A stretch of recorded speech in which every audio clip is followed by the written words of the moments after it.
and went to Miami University, and later received 2 degrees from Harvard University. He will enlighten us on some exciting and innovative things going in the local manufacturing. From the mid-19th to the 20th century, Cleveland was an industrial powerhouse. In addition to large companies, there was a thriving community of smaller businesses. In 1984, the nonprofit organization Magnet was started. It offered resources in consulting and technology to small and mid-sized manufacturing businesses for their growth and success. Dr. Karp came from McKinsey Consulting Group, and in 2015 was named the CEO of Magnet. Building on Rust Belt roots, the region still excels in diversified manufacturing, incorporating new technologies, many with the support of Magnet. In 2022, Magnet opened an innovative new facility in Midtown, and I've been there and it is impressive. I'm looking forward to hearing more about Magnet, this Cleveland gem. It is my pleasure to introduce Dr. Karp, who has done so much for the business in Northeast Ohio. There you are. Okay, thank you. All right. Got myself settled here. Good evening. Thank you, everybody, for coming out. It's really, really good to be here, and it's really good to be off those roads. So, Rust Belt. I'm gonna start out with a little opinion here. I really actually hate this label, and yes, I know I titled the slides, but I really hate this label. No one's actually sure who coined this phrase, but I know one thing for sure. No one in Cleveland, or in Akron, or Youngstown, or Detroit, or Pittsburgh woke up one morning and said, you know what we should call ourselves? The Rust Belt.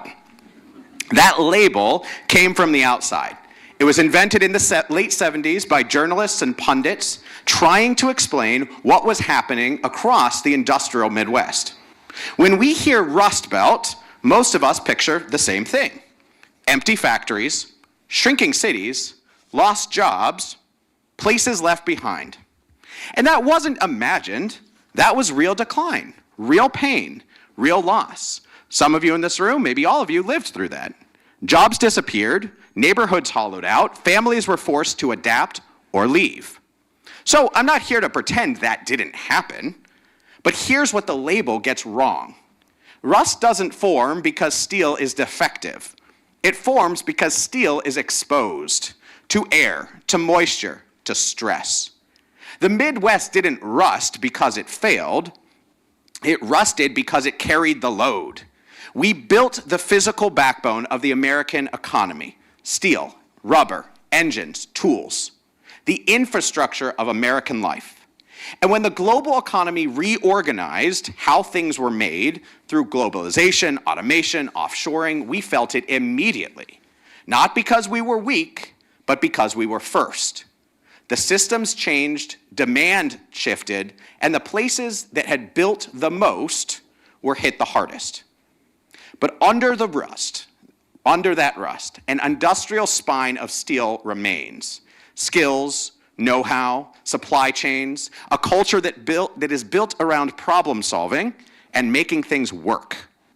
That's the part that often gets misunderstood. Because if you believe the manufacturing story is failure, the response is to give up.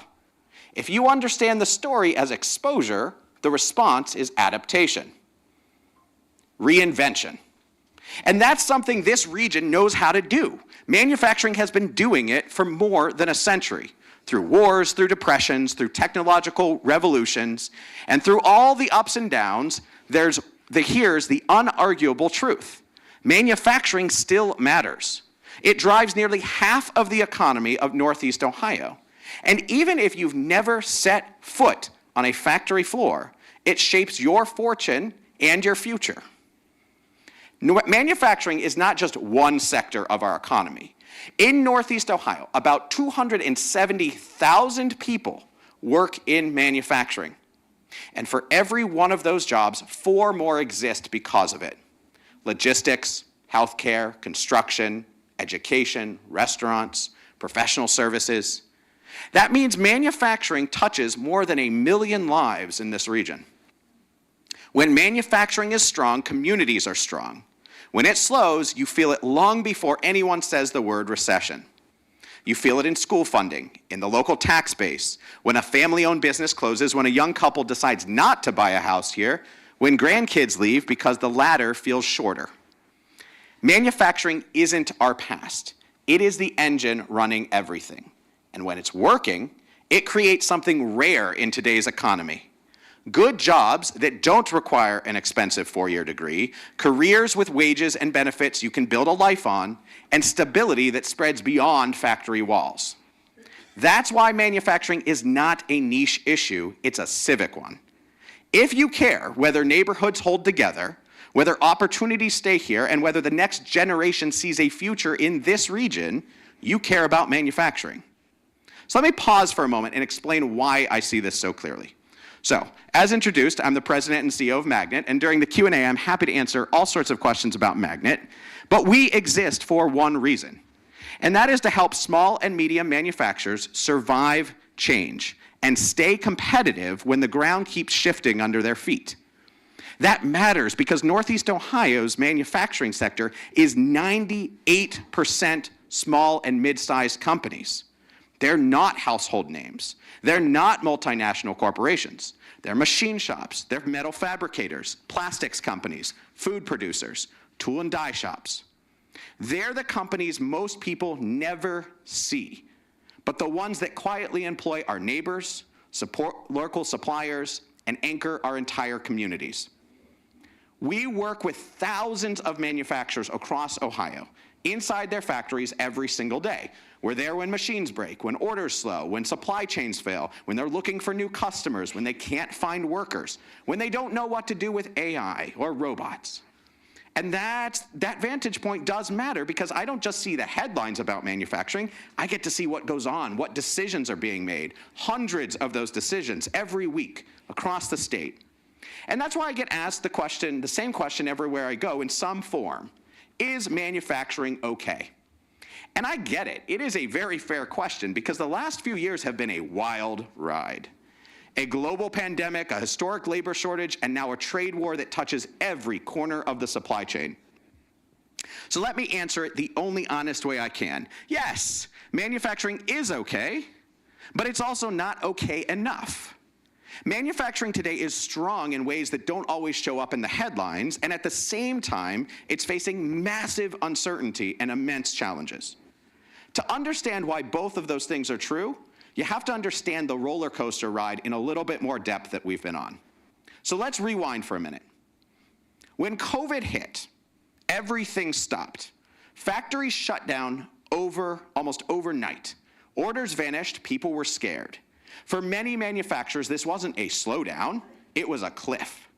And then something remarkable happened. Manufacturers stepped up. Ohio manufacturers pivoted production lines overnight.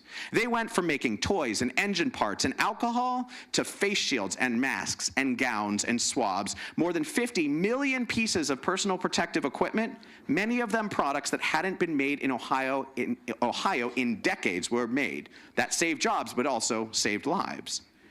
This wasn't easy work. It required rapid retooling, new suppliers, navigating standards, and real risk. Companies took on unfamiliar products and uncertain demand because the moment required it. Manufacturing didn't hide, we showed up. Then, as the economy reopened, demand surged. In 2021, factory activity reached levels we hadn't seen in nearly 40 years. Orders poured in, backlogs grew, plants ran at capacity. And then came the whiplash. Supply chain snapped. You all remember this. Raw materials disappeared. Shipping costs exploded. Lead times stretched from weeks to months. And just when manufacturers needed people the most, workers disappeared. Back in 2021, in 1 month alone, 4.3 million Americans quit their jobs.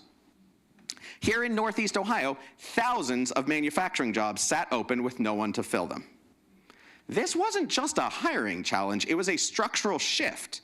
Retirements accelerated, younger workers reconsidered career paths, and competition for skilled talent that had always been there for manufacturing intensified across every industry all at once. And yet, and this is the part most people miss, manufacturing output didn't collapse. We kept making things more than ever. Productivity rose as employment lagged. Then came war in Ukraine, more disruption, more uncertainty, and each shock exposed the same uncomfortable truth. Offshoring made us efficient, but it also made us very fragile. Survival wasn't enough anymore. We needed resilience. Resilience means building systems that can absorb these shocks, adapt quickly, and keep moving forward even when conditions are uncertain. That shift from efficiency to resilience demanded a complete rewiring of manufacturing.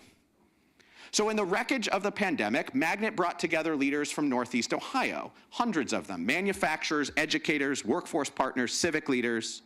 We were all united by one common belief. If manufacturing was going to thrive here, we needed to make it thrive. We needed to come together and reinvent our industry. To do that, we designed a strategy called the Blueprint for the Future of Manufacturing, and it focused on 4 things: talent, technology, innovation, leadership. Let me walk you through each one of them. What's changing, what's at stake, and what it means for our region. Let's start with talent. For years, manufacturing had a labor shortage. That shortage is easing, but the challenge hasn't changed.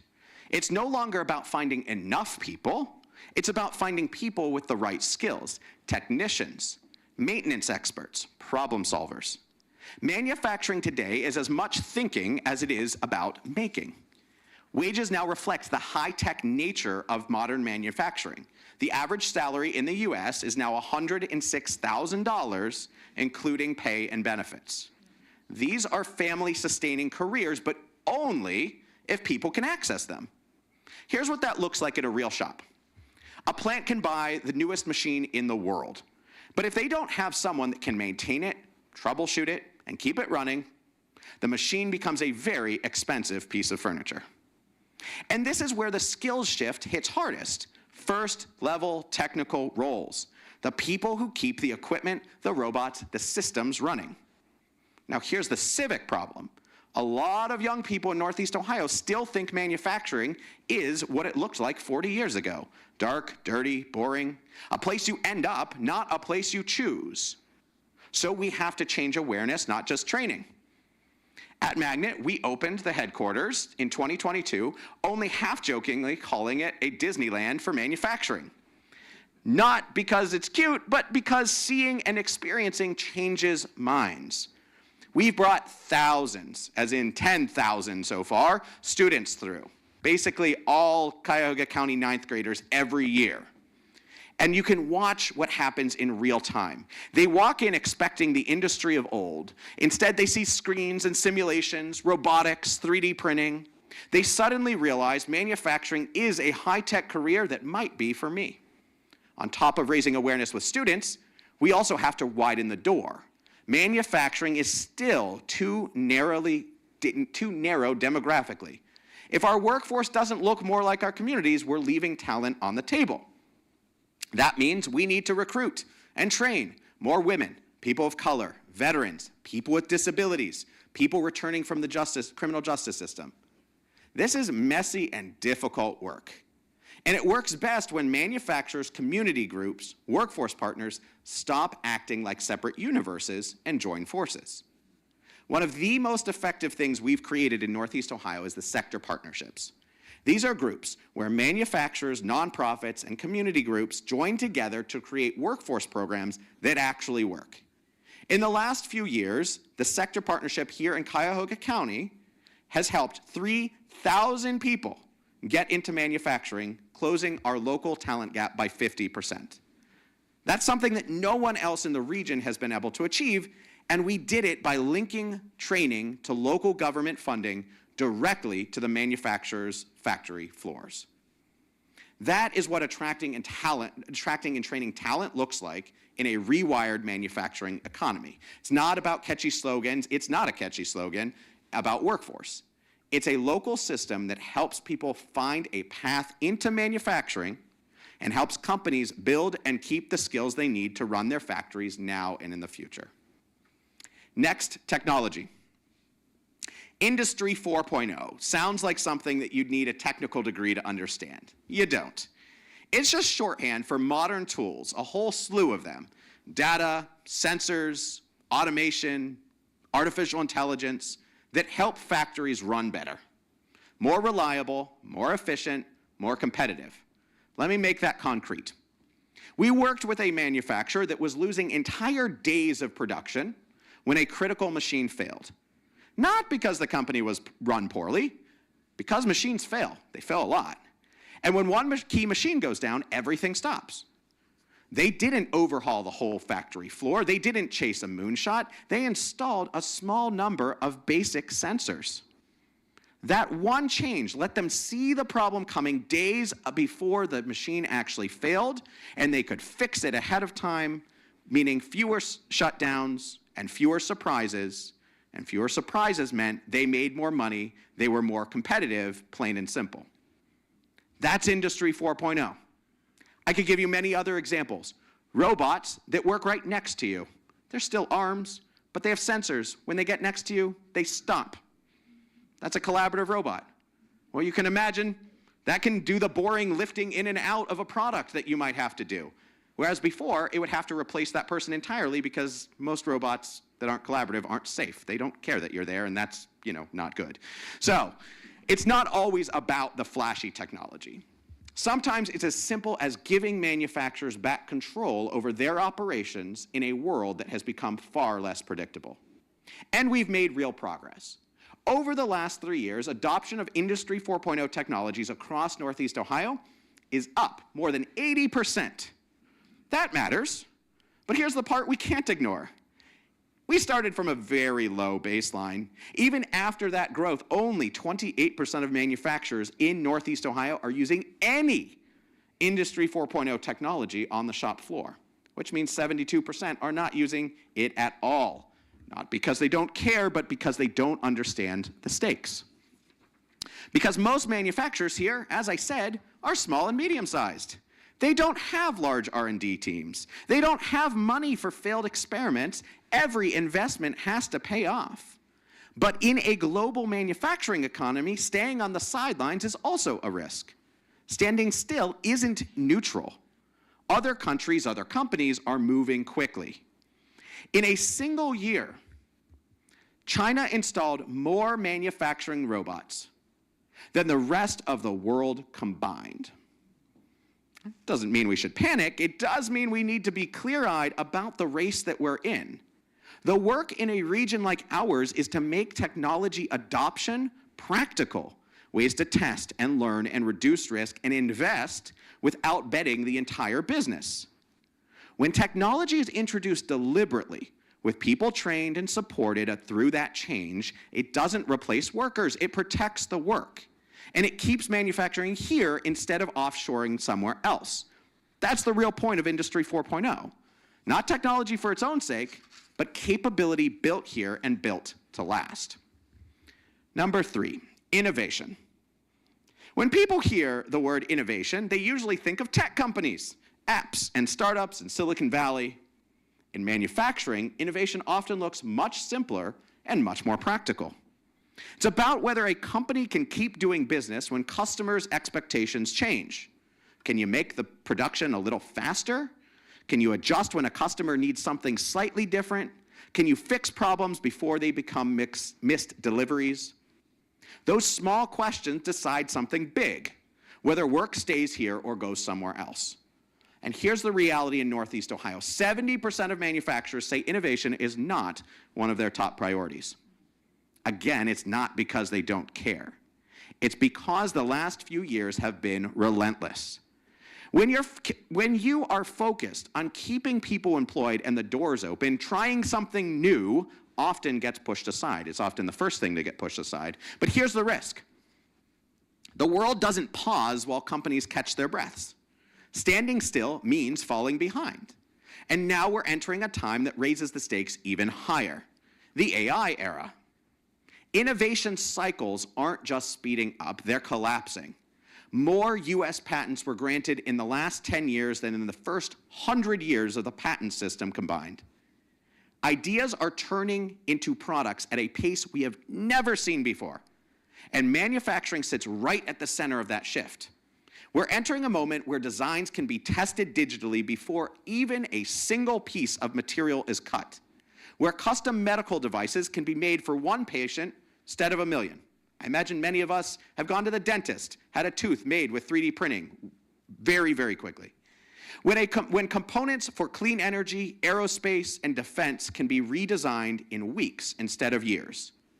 That's the opportunity in front of us. But it only matters if we're prepared for it, if we treat innovation as a priority. If we miss this wave of opportunity, we lose the chance to shape what gets made here and what kind of economy we hand to the next generation. That's why innovation is no longer optional. Next, leadership. When people talk about leadership in manufacturing, they often picture a CEO in a hard hat or a single company making the right decisions. That's not wrong. We need that. But it's incomplete. The challenges we face right now don't sit inside any one building or one organization. They cut across companies and schools, workforce systems, economic development, and government. That means manufacturers can't solve the talent shortage on their own. I know, I've watched big companies put lots of money and not get anywhere. Schools can't modernize the image of manufacturer by themselves. Again, been there, seen this, doesn't work. Workforce programs fall short if they aren't connected to real jobs. Economic development doesn't take hold if it's not aligned with what companies actually need. And manufacturers can't make the investments required to compete without access to capital and public support, and on and on and on. And these aren't just manufacturing problems. I was pointing to some people with hard hats, and I guess I didn't have it on screen. They are regional problems. That's why leadership to solve them has to show up at multiple levels at the same time. In companies deciding whether to invest here, in educators shaping what skills are taught and when, in workforce partners connecting training to real factory floors, in policymakers setting the conditions for stability and growth, in funding programs that determine whether smaller manufacturers can modernize or fall behind. Every day, decisions in each of these places affect manufacturing. When these decisions are made independently, progress is slow and uneven. When these decisions are aligned, change happens. That's why the blueprint for the future of manufacturing is so powerful. It gives us a shared set of priorities the region can advance together. And it's working. In the last 4 years, we've created 10,000 new advanced manufacturing jobs in Northeast Ohio. That's meaningful progress. But it's not enough. So where does that leave us? After everything we've talked about, talent, technology, innovation, leadership, the real question is how manufacturing moves forward next. How companies make the right bets on reinvention when the ground keeps shifting. And that brings us to the issue showing up most clearly now. Tariffs. Yes, tariffs. They are, and again, open to many more questions during the Q&A. They are reshaping manufacturing economics in real time. Magnet actually studied how the first year, 6-8 months, of tariffs affected manufacturers here in our region. Here's what we found. About 1 in 3 manufacturers reported a direct impact on sales. Some are gaining work, some are losing work, but the losses are nearly twice the size of the gains for those that are losing, and smaller companies are typically the ones who are losing. Rising material costs are compounding the pressure for everyone, and tariffs are consuming something even harder to replace than money, time. Here's what that looks like in real life. A small supplier can't always pass the higher costs that they're receiving in their raw materials onto a larger customer. So instead of spending time improving a product or upgrading equipment or innovating, They spend their week renegotiating terms, managing cash flow, and trying to plan without knowing what rules might change next. That's not poor management, that is just survival math. And it forces a very real choice. Do we let uncertainty paralyze decision-making? Do we let it freeze programs? That is a very real risk. Magnet's survey also shows that uncertainty has become the biggest barrier to growth in manufacturing. 43% of manufacturers say economic uncertainty, particularly around tariffs, is actively holding them back. Political uncertainty is also hampering growth at the highest level in years. But here's the surprising part. Manufacturers are not panicking. Despite all of this, our survey shows CEOs are focused on adaptation, not retreat. They are resiliently, stubbornly optimistic. In fact, 70% of Ohio manufacturers expect to grow this year. Half anticipate hiring increases of 5 to 10%. And 60% say their confidence comes from seeing stronger sales to their existing customers. That matters. It tells us manufacturers are choosing progress over paralysis, reinvention over resignation. That's the choice manufacturers are making even under pressure.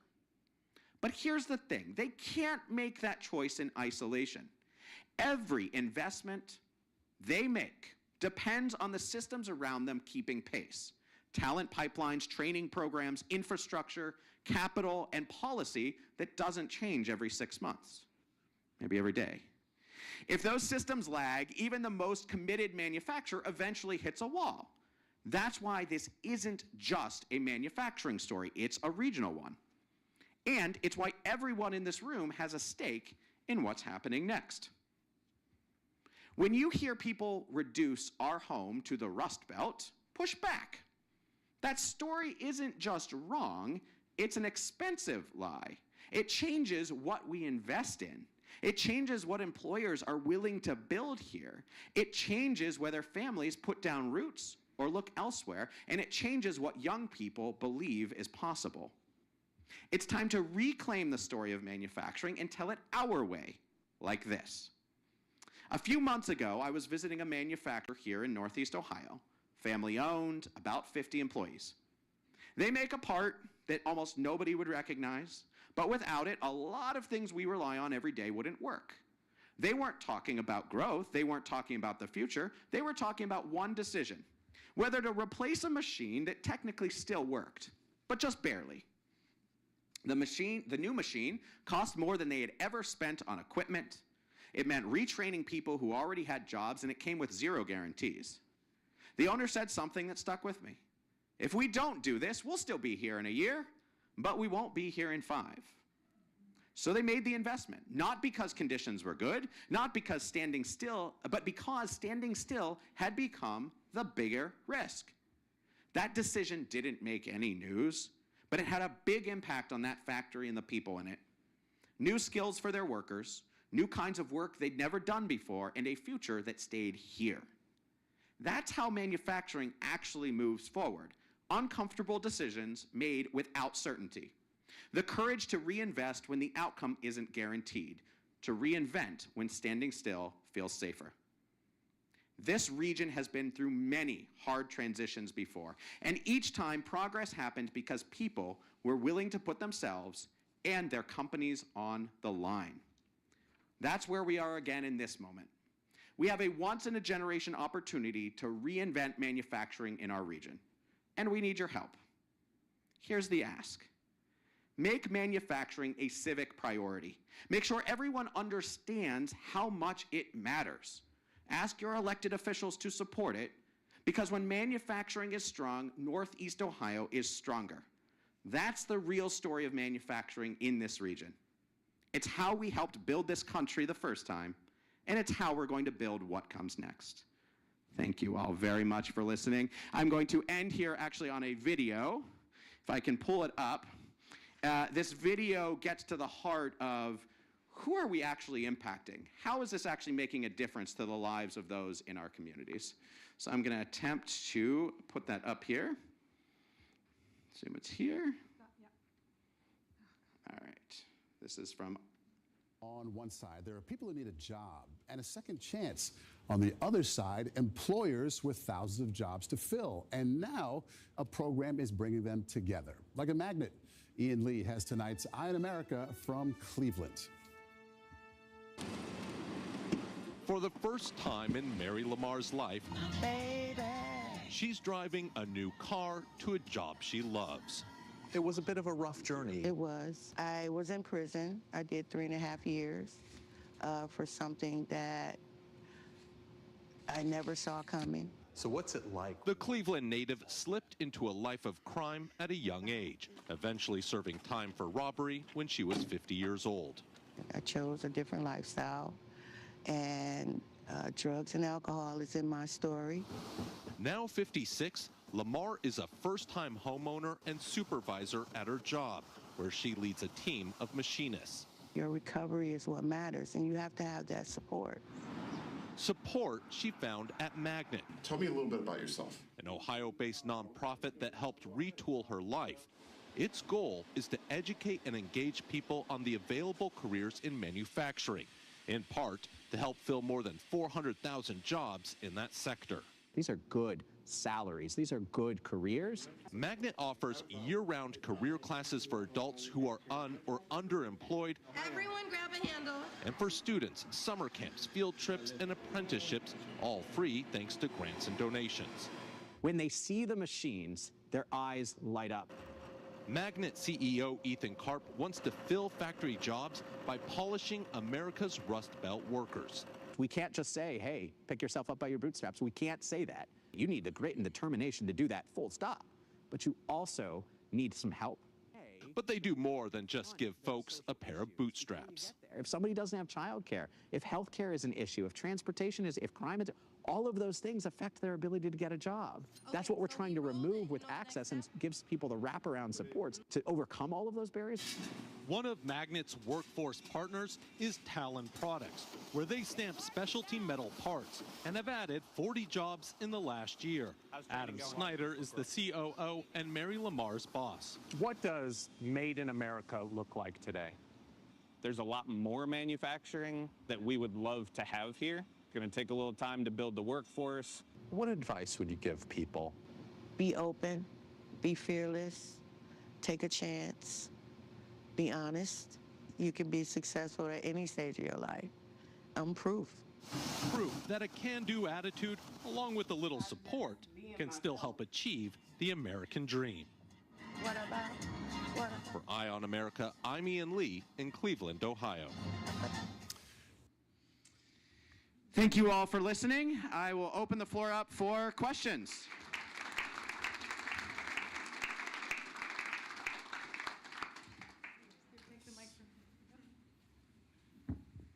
Who's first?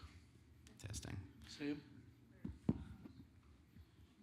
Please repeat your name and your question. Hi, Sam Steinhaus. Hello, Ethan. You spoke a lot about in your video here and everything around workforce development. What are the other things that Magnet does on the manufacturer side beyond just providing more employees? Yeah, so for 40 years, manufacturers, like I said, Magnet has existed to help our small and medium manufacturers. So the flashiest stuff we do is everything you saw in Workforce. The stuff that you don't see is everything that I described around innovation and technology and what goes on inside a shop floor. So we actually have technical experts going into companies and helping them design their next product, or helping them create a piece of automation, or figuring out how to make the flow of the factory better, or figuring out how to find new customers across the country, or export, or become more cyber secure. You name it, we're in a company somewhere in this region doing that for them, giving them the expertise that larger companies are able to pay for and smaller ones aren't. That's the gap that we fill in the market as a mission-driven nonprofit, and that means we create jobs that then on the other side of the house we fill.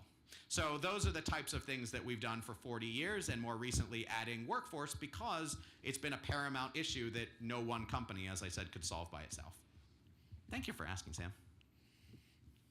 Excuse me, Trevor Jones. I'm a sub-product of General Motors, and we always treated rust as ferrous oxide. My question is, healthcare and electronics, manpower are the largest we have in Northeast Ohio combined. Is your organization working with startup companies coming out of both those industries? Yeah, I forgot to mention that entirely. So about 15% of our organization, sorry Sam, I didn't completely answer your question. 15% of our organization is devoted to working with physical product startups. And that is very unique. The problem with physical product startups is nobody wants to fund them. They take a lot longer than an app. As you can imagine, you got a prototype. They take a lot more money than an app. You can stay up all night and write the darn thing, and you're gonna need our engineers, for example, to create a prototype before you could even produce anything. And so that means that angel investors and venture capitalists don't tend to put money into physical product startups. As you'd imagine, in a region like ours, we've got a lot of those. So we have tried in many ways to make it easier to de-risk for those companies becoming businesses. And we actually have a fund with ex-manufacturers who have put their money in, now it's $4 million, to invest in seed stage physical product entrepreneurs. So it is a healthy part of what we do, and we think a very vital part of future innovation. Thank you for the question.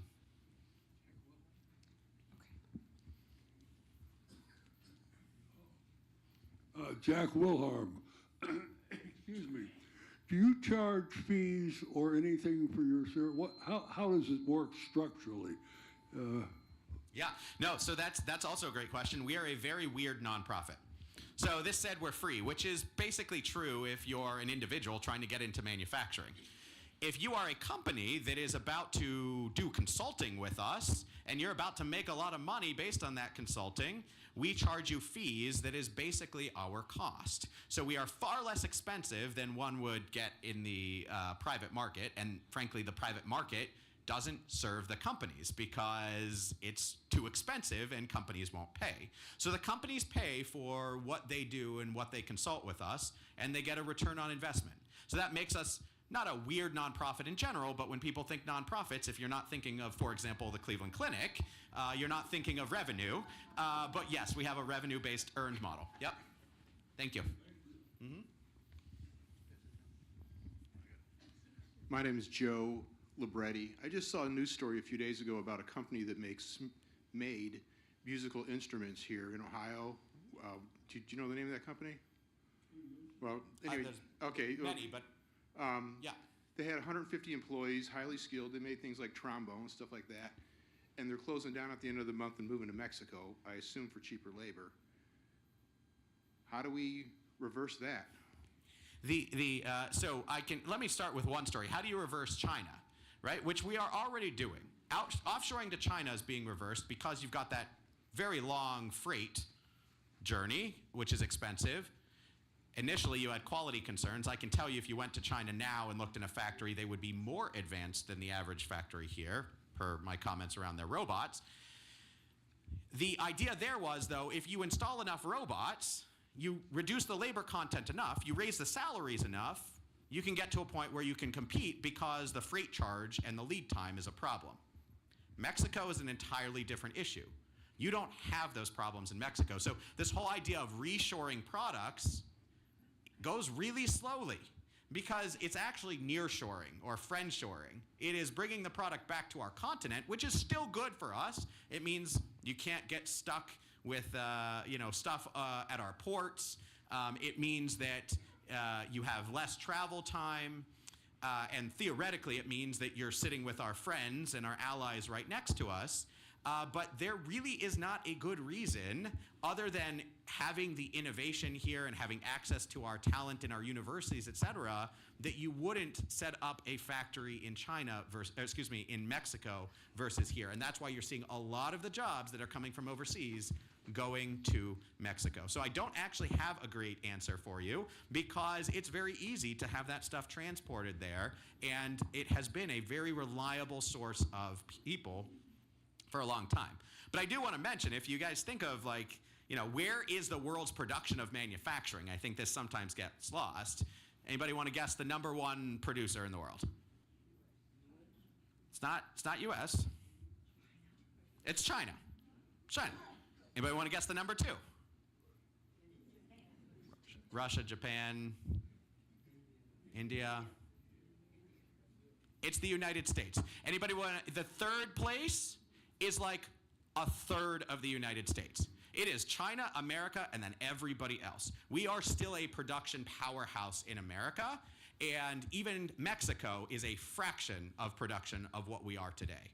So to me, it's about keeping our production here as much as possible.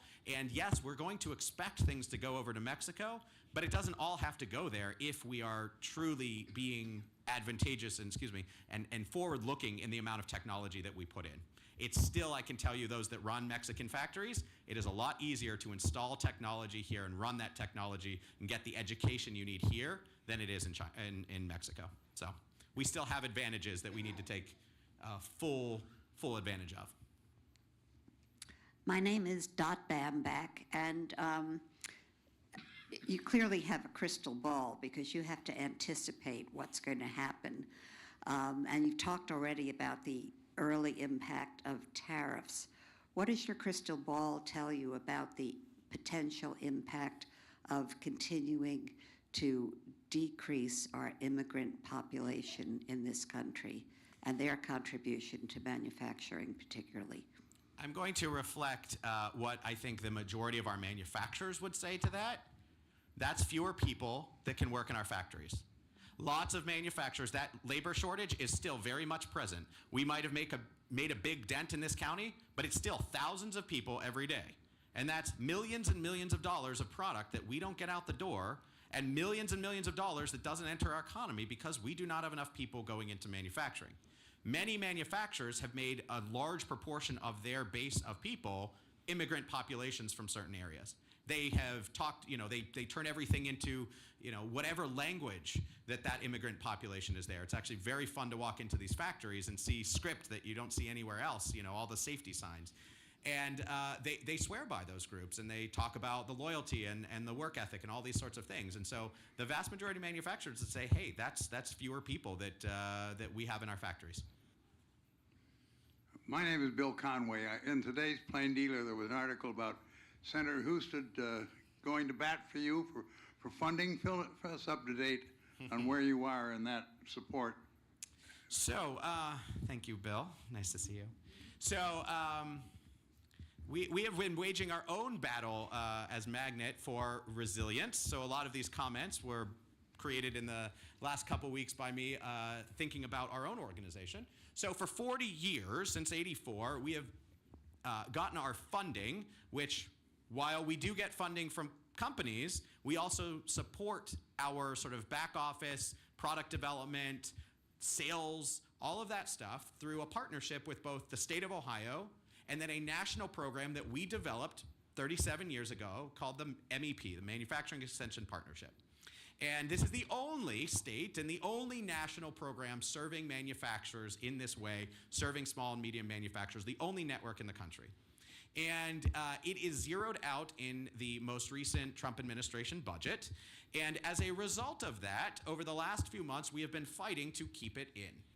And it is going to go in. We are going to win the war. And unfortunately, Ohio, our funding, based on, I will be honest in this room, some flimsy preliminary unreleased report audit language of the state of Ohio, they decided to suspend those funds, and thus the state said, oh, we can't do anything, we must suspend those funds, and the result of which is for our organization about $16 million. $6 million of it went away within 2 hours about a month ago.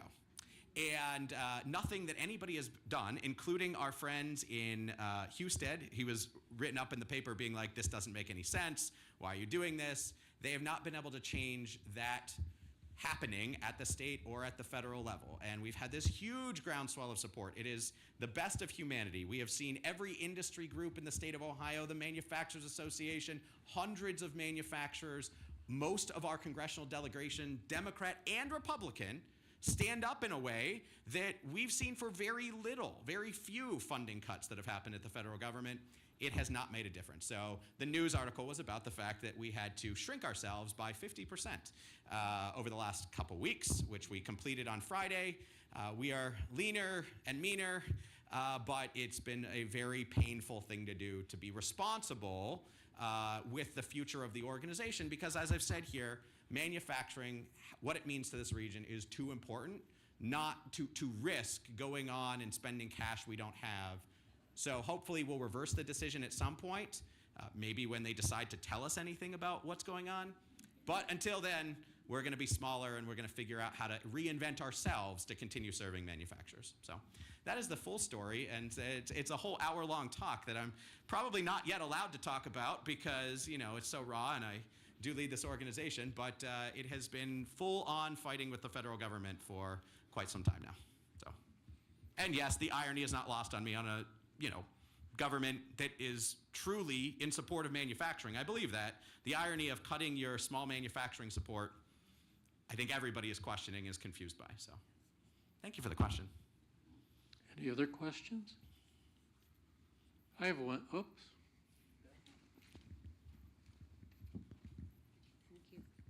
I'm Beth. I was wondering if any of the global manufacturing corporations that are located in our area participate in the good fight to support small and mid-sized manufacturing, or if they're completely outside of all of what you've described tonight. And if they're involved, how? So I'll answer that in three parts. The first is we were founded by Eaton and by Parker and by the big companies because they saw the need in the 80s to compete with Japan. They saw the need for their suppliers who weren't being able to modernize to be able to modernize. And that has been a through line through our entire existence. We still have the Lincoln Electrics and the Gojos and the Eatons and the Swagelocks. They are still on our board.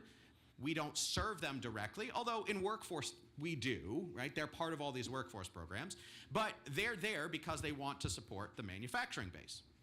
That being said, those companies have generally gotten much more national and international.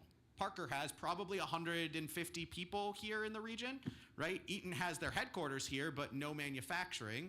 Nordson has 150 people also on our board, right? So their people are spread across the nation, across the world. Their customers are, which means I will tell you all, right? Those big companies are not, Chris Connor levels from Sherwin of invested in the local community, right? That was Sandy Cutler. Those folks were so passionate about the region, they spent all of their extra time doing so. And you don't see that as much anymore, which means you have VPs and other important people at those companies supporting these organizations. In today's world, so that's the second part. The third part is really what happens with a fight with the federal government in today's day and age. The answer is the big companies do the fighting in the background very quietly. So I will tell you they have been on our side. They have not been the signatories of those notes. I will also say there's a lot of things happening that are being, programs that are being shut down that are manufacturing programs that none of you will hear about. Maybe they're not affecting Cleveland, but like big institutes for semiconductors, things like this, that are just gone overnight. And the reason that they're gone overnight and nobody makes a peep is that their boards are the big multinational company, and they're not actually standing up for the organization because they feel it's too risky to do that because it could hurt their business later. So a lot of that is happening. I feel very lucky that we were able to actually fight and push back on this. And I'm still hopeful that calmer minds will prevail and somebody will look up and say, hey, why are we getting rid of the manufacturing programs that are supporting our overall agenda, like helping people, actually benefit from tariffs and those sorts of things. So yeah, that's kind of big company engagement as I see it. And I would love that to change, but I also don't see that changing because it makes sense that if you've got customers all over the world, you're gonna focus on big national boards and these sorts of things. So, yeah. But I should also say they still give money though. Like they still give money. Our building was built on the backs of those companies supporting local workforce initiatives. So again, in the background, still doing a lot. Did your organization own any patents, intellectual property? We have a nice long wall of patents. We do not own any of them. All of the companies we work with, we give them the patents, and if they choose to put our names on them, then we celebrate that. But we do not. Nope, it is all contract work for the benefit of the company. That's to make it easier to work with us. So again, there's not one more barrier for a small company to engage and do something innovative. Ethan, do you have any inside information on how the Supreme Court might rule on the issue of tariffs, and in the event that they were to decide that they're not legal, what happens? I don't have any insight. Everything I read says, hey, they might actually vote against this. However, I think we've seen there will be many different ways to try to work around that in all sorts of different ways. I cannot imagine such a flagship piece of the sort of program of the federal government being sidestepped even because of a Supreme Court ruling. From a manufacturer standpoint, that's just more uncertainty. I mean, if I think manufacturers, if they truly could have said, here's the tariff, here's how much it is, it's gonna be here for 4 years, end of story, make your money, I think a lot more manufacturers would have jumped in and said, okay, well, if I invest right now, I have 4 years to get the extra dollars because the tariff's up there, I'm gonna go do it. Instead, if it changes every day for reasons that are not manufacturing related, and the Supreme Court is not a manufacturing related reason, then a company can't plan on that, which means they can't make big investments. So those that are winning are those that could easily incrementally add to their portfolio, and it's great for them. We have a ton of companies that we're working with that are benefiting from the tariffs. But what we need to see as a country is new factories being built because of this, which is huge amounts of money and investment with a much longer payout than even 4 years. But if you think tariffs might change in 6 months, you're going to choose different business decisions. So that's really the psyche that's happening, where our survey is not showing us like earth-changing amounts of movement. I will say one thing though, 24% of manufacturers believe that they're going to see much more business because of tariffs next year. And if that's real, if companies are actually asking them now to qualify them to say, hey, could you make this? We could see a lot more tariff benefit next year, or we could have a lot more disappointed people, frustrated that the things they were hoping for didn't materialize. We have time for one more question. Dr. Karp, what impact are you having in Geauga County, our local county where we reside? What's going on here? I would say the majority of our consulting work that I described is outside of Cleveland. It is outside of Cuyahoga County. So we work with dozens of manufacturers in Geauga County. There are, Alliance for Working Together and others like that have workforce groups that are doing similar to what we're doing in Cleveland. They are funded in part through grants that we have actually secured for the state. And the third thing is we love to work with chambers of commerce, so the Geauga Growth Partnership. We do a whole series of events and learning with them over the course of the last few years to help not just do consulting for companies, but help open their eyes to innovation and to technology and to workforce practices that will make them more competitive. So those are the types of things that we're doing here. We also get busloads of kids from Geauga that come down into Cleveland to see our facility and expose those kids as well. So we draw from anywhere where there's a decent driving distance to come down and actually get a hands-on tour. Ethan, we can't thank you enough for your my pleasure insights. to be here. And I'd like to ask everyone to give Ethan a well-deserved round of applause.